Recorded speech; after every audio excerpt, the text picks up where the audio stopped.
So the general consensus is that when you're carving V-tools start to go dull and lose their sharpness, you either got to send it off to get sharpened or you got to buy a new one. I'm here to tell you that's a load of trash. Let me show you why. Here I have a file V-tool and it's about, I'd say 3/8 of an inch.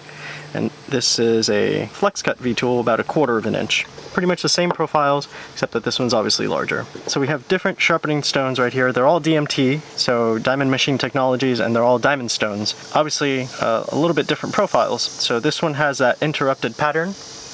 These are solid. Let's go over them really quick. This is a coarse, fine, extra fine, and extra, extra fine. I'm gonna tell you that the only one that you actually need here is gonna be this one, the extra fine. You could possibly even get away with just the fine, but you absolutely do not need to go to coarse for any V-tool, unless you're doing a complete restoration, like this V-tool kind of hits a screw and then you drop it onto something else. Like you really, at that point, I would just say buy another V-tool. If your tool, like it's leaving some tear out and such like that, that's the time when you actually do need to go ahead and sharpen your V-tool. So let me see if this one needs any sharpening. So here's a regular piece of wood. So typically when you go with the grain, it should be nice, clean, and smooth. So there's no tear out there, right? But the real test is gonna be when you go across the grain. So like this. So this tool is fairly sharp. It's pretty sharp actually. It's not leaving any tear out. Let's go a little bit deeper. And you'll see it on the cheeks.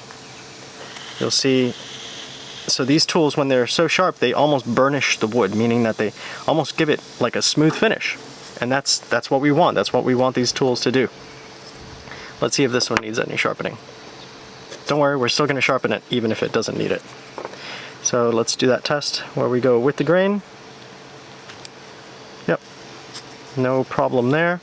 And then across the grain. Okay, it's good, good. Still good. Let's see if we go even deeper.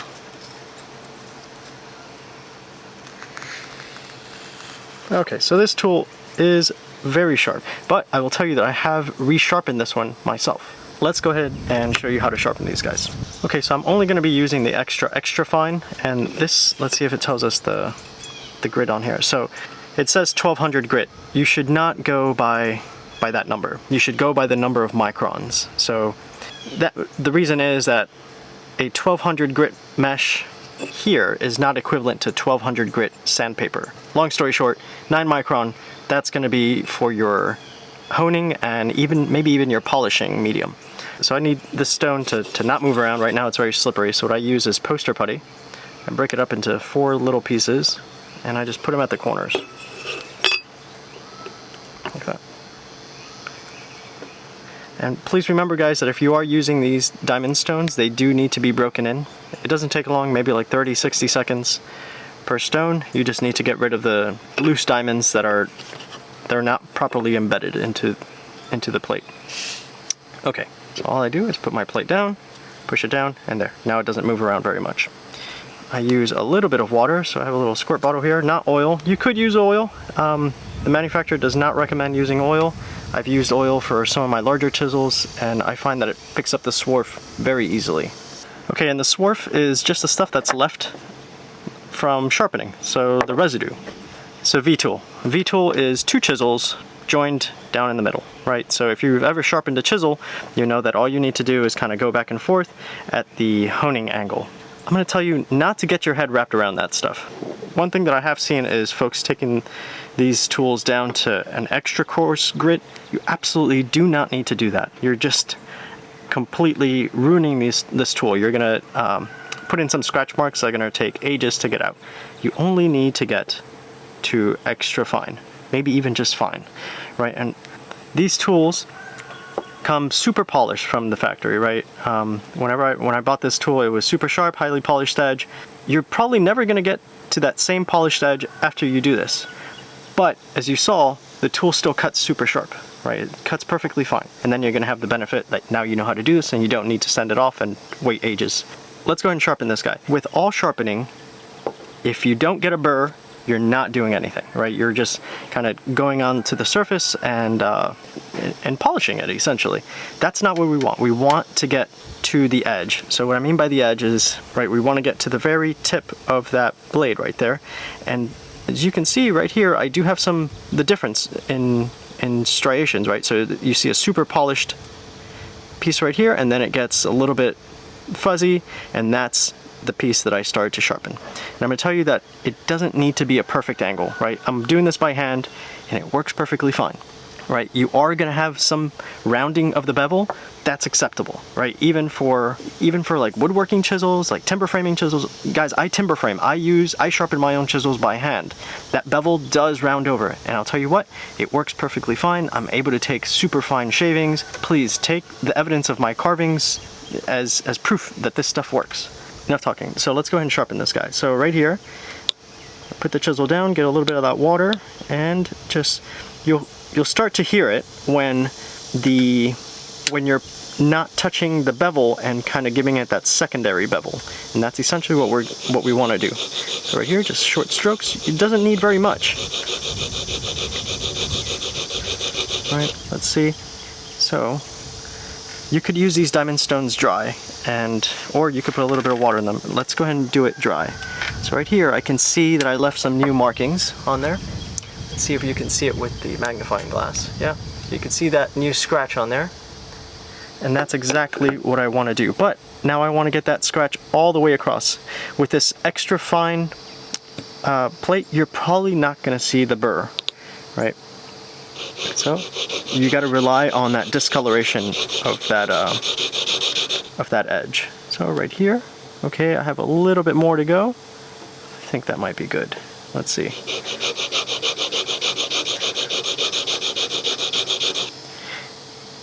And all you're doing is changing the angle of your arm just a little bit, right? And so you could possibly even go all the way up to a 45, really, and that might even work. But that's super drastic. I would suggest that you keep it down to the angle of that original bevel and just give it a slight inclination upward, right? You don't need to get all the way down to that polished edge. You just need to go past that like right here, a 1/16 of an inch or so, and all the way to the edge, like that. Okay, now the other side. So you know what? Let's see if we actually have established a burr on there. So a burr is we're gonna be able to tell because our cut is gonna be absolutely awful. Right, so to do that, let's do it like this. Yep, I can tell that there's a burr on there because that surface looks awful. Yep, so you see that right there? I can see a bunch of little fibers that are lifting up. Hopefully you guys can see that without all the glare and such. Right, by comparison, if I were to take the non-sharpened side, this guy is completely clean, right? That's a clean cut right there. Let me go ahead and do it again, just make sure that you guys see it. Yeah, look at all those fibers lifting up. Okay, so I'm not telling you to do that, I'm just showing you that there's evidence of a burr, right? I have essentially sharpened this edge, but I've not finished sharpening it, right? So let's go and do the other side. Okay, and I might need to come back because I did take it to the wood and do this edge just a little bit more. So.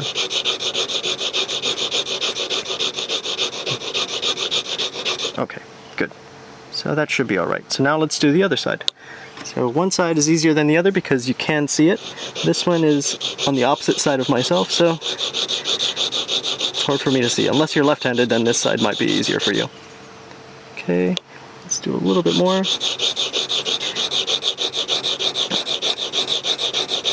One thing, guys, is that these plates do accumulate a lot of the gunk on there, the swarf, as it is.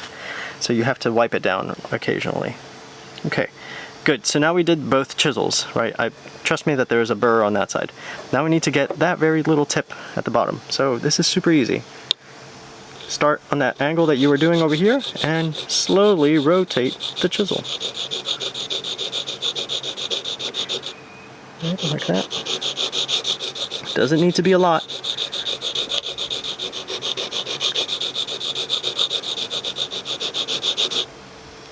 Perfect. Okay, now take a look at this. See, there's good discoloration all along that edge, like that. Cool. Yeah, it's working quite nicely with that magnifying glass. Okay, so how do you get that burr? So now how do we fix this? How do we get it sharp? So I'll tell you, the secret weapon is going to be sandpaper. So this is a piece of 2000 grit sandpaper that I've used for the last couple days, and it works perfectly fine. Right, I took a little piece. This is a wet or dry, nothing special about this one. I just, that's what I use. So I fold it, and all I'm going to do is pass it on the inside a couple times. My goal is to get that burr to flip outward, like this. And very light passes, not putting a whole lot of pressure, but making sure that I'm going all the way to the bottom and flat across that cheek. Right. You could do this for gouges as well. Like a number 11 is probably the most drastic, and what I do for that is I just go like this, I roll it over, and I don't bend it. I just leave that kind of springy piece of sandpaper like this, and then I'm able to pass it on the inside of the gouge perfectly fine. Okay, so here it is. This is the secret. Sandpaper. You don't need a fancy strop. You don't need to send it off to some crazy person who knows to be a self-proclaimed sharpening enthusiast. So guys, that's the main difference. I am a carving enthusiast, not a sharpening enthusiast. I don't really care that my tools don't have a super mirror polish. I care more about carving. So I think we're done with this stone. Let's go ahead and move it out of the way. Now the next thing that we're going to use is a strop. So I have a double-sided strop that I made myself. So literally just a piece of common pine board with some contact cement. See, it's coming apart even. This is the rough side, this is the smooth side. All both the same types of leather, right? The one thing that was a blessing in disguise was that I didn't cut this leather to the exact same shape as the wood there. Now that's actually kind of beneficial because I have this overhanging piece of leather that I can use pretty effectively for V-tools and even some gouges. And if not, then I use just a loose piece of leather. So this one, I cut it, and then this is more for gouges right here, so I can bend it in half. But on this side, I tapered it. It's almost like at a 45 like that, almost looks like a chisel. And that is so that I can get on the inside of the V-tool and get that burr. Okay, so now, let's go ahead and clean this up. So right here, this is the rough side. I have some polishing compound, the green compound. Remember we were talking about microns? This green compound is half a micron, which is just a step over the edge of what you actually need, right? You really only need to get down to 1 micron. Half a micron is, it's called jeweler's compound for a reason. It's what jewelers use to polish their jewelry. Anyway, let's go ahead and polish. So the previous step we were honing. We were reestablishing the very edge of this V-tool. Now we're gonna polish, meaning that we're gonna get rid of that burr and we're gonna kind of start to remove all those scratches as best we can. Okay, so now the burr should be on the outside. So when I come in like this, I should see the burr kind of come up. And you might see it, you might not see it, depending on how drastic it is that you sharpen. So all I'm doing is just taking the tool back, lifting it, going back. Everybody knows how to strop. This is super easy, right? And you don't need to apply a lot of pressure. You could put as much pressure as you want. This stuff is not going to make that big of a difference. But what we really want is for that burr to just get ripped off. That's what I want. So now I'm going to go to this piece of leather, right? And go like this. Maybe I'll see that burr pop up, and if I see it, I'll let you know. No, nothing yet. In fact, so I'm going to use that edge that I was talking about right here, so I can put my chisel right here. Oh, I kind of see it. So this is the easiest way to see it, the burr I mean, when you pull the chisel back like that. Okay, now just back some more.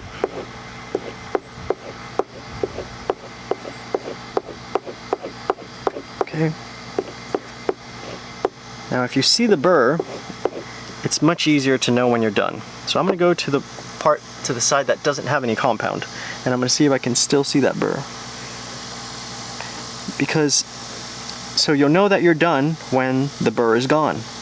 But with a burr that's kind of microscopic, it's kind of hard to know when that point actually is. So in this case over here, I can see the burr. Right, let's see. There's like the very faintest of light that I could see. Let's see if you can see it there. No. At the very tip, there's a very faint amount of light that changes. Right, so I could see it against the black, against this brown leather pretty easily. But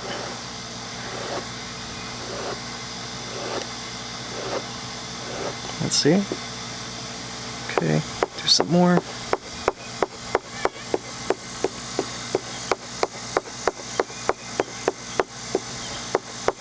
So you might spend a little bit more time here than with the sharpening stone, and that's perfectly fine, right? Because you want to polish,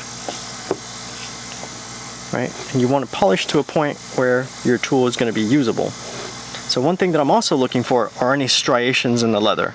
So when I pull in this direction, you can see there's a bunch of scratches on there. So that's indicative that there's still scratches on their surface and I need to polish them out. And this is the best way to do that. Right, so back, forth like this.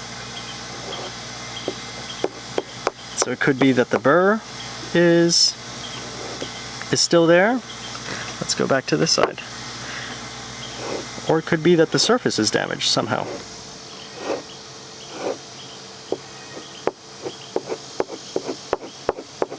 Okay, and of course you can always stick it to the wood and test it out. Now, it might be that we damaged the tool a little bit because of those test cuts that I did on the wood. So if you do take a tool that still has a burr and you use it, the tool is not only not going to cut correctly, but the burr has the potential to break off a piece of the metal that it's attached to. So it could be that that's what's happening. And if that's the case, then all I need to do is take it back to the stone and move it back just a little bit more, right? I'd probably still use the extra fine and not go down to a coarse, right? Like I said, these tools never need to be taken down to a coarse. Definitely not an extra coarse. Like I said, the fine is probably the finest stone that you need to, or rather the coarsest stone that you need to go to. Okay, enough of that. Let's give it a try and see. So here are these V-cuts. All right, moment of truth. Wow, that's pretty good. Okay. Nice. So, let me show you guys. Yeah, so those V-cuts are still pretty good. Now, let's see if the cheeks of this tool are up to snuff or not. So, let's leave that one there so you could have it for reference. And I think it was this side that was giving me trouble. Okay. Okay. So this is excellent. So you can see right there, can you see right there that those gouge lines? Yeah, that surface is not prepared enough yet.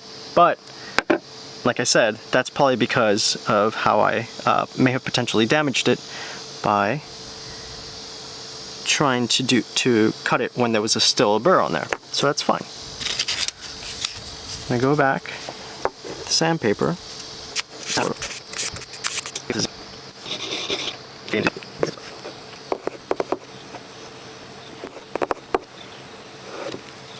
Okay, let's give it another try and see. So let's make sure that the V is still cutting. Yep, V still cuts without any marks. Let's see if we still have those lines there. And clear. Look at that, guys. That was super quick. Right, but you got to understand what it is that you're doing before you do that. So yeah, look at that. There's not a single line on there, and you saw just real time exactly how I sharpened this guy to get that out. It's not difficult, right? So there it is, right? Completely clear, and this is what it looked like when I took that bird edge to it. Okay. Well, folks, I hope this was helpful. One last thing is, if you do have an interrupted surface like this, this is probably the smallest tool that you want to use on there. The reason is, if you use something like this, it's not going to be able to bridge the gap between those interruptions. And what's going to happen is that when you pull, it's going to be perfectly fine, but when you push, it's going to get clogged. It's going to hit those interruptions, those circles on the other side, and it's just going to gouge the tool more than the surface of this DMT stone. For small tools, avoid this guy, right? So this I really only use for my knives. And this is the extra fine. So this is 3 microns, I think. Absolutely unnecessary. I just want to, you know, it's like Pokemon, I got to catch them all. So now I can say that I have an extra fine that I don't use. Alright folks, I hope this was beneficial to you folks, and you know, there's not very many resources on sharpening V-tools out there, so I thought I'd give it a try. Let me know how it works out for you guys if you have any issues. Thank you very much folks, and have a great one.